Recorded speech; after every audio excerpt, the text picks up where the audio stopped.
Ako ba ay naniniwala na garapal ang katiwalian sa pamahalaan sa ilalim ng kasalukuyang administrasyon?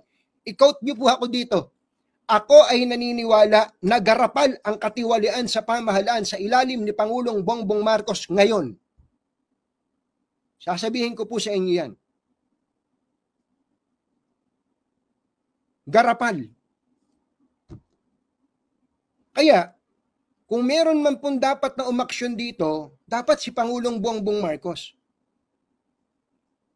Si Pangulong Bongbong Marcos should act immediately. Ngayon na. Dapat magsalita si Pangulong Bongbong Marcos tungkol sa mga porsyento ng mga congressman pati ng mga senador sa mga government projects. Pagka hindi nagsalita si Pangulong Bongbong Marcos Jr. dito, gusto kong sabihin, kinukonsinti niya ang katiwalian sa pamahalaan.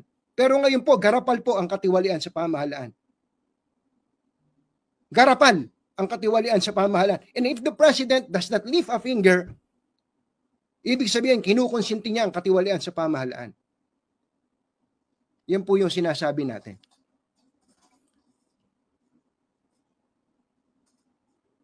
Minessage ko po sila dyan tungkol dyan. Sabi ko, kung hindi, ako po, kahit paano, nakakapag-message ako sa ibang mga nasa inner circle. Grabe po. Grabe po ang katiwalian sa mga government projects ngayon. I-quote nyo po ako dyan, kung gusto nyo i-quote ako.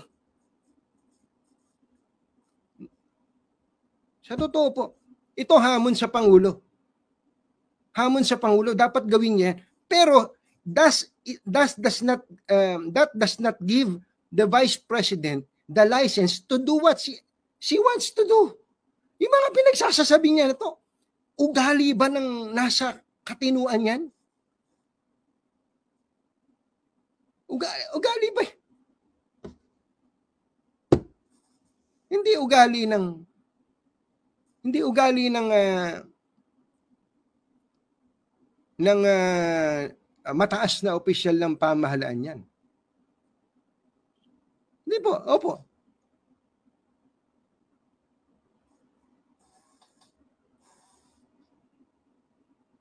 Ako yun lang, ito, usapan na itong, usapang diretsahan. Tantanan nyo na yung pagbili-bili ng mga projects. Panahon pa ni, alam ni Pangulong Duterte to, panahon pa niya. Yung mga kongresista, binibenta nyo yung mga projects. At nagpatuloy ito ngayon. Pagka hindi po nilubayan yan, ito pong mga bili-bili ng project na yan, maniwala kayo, we are going to the dogs.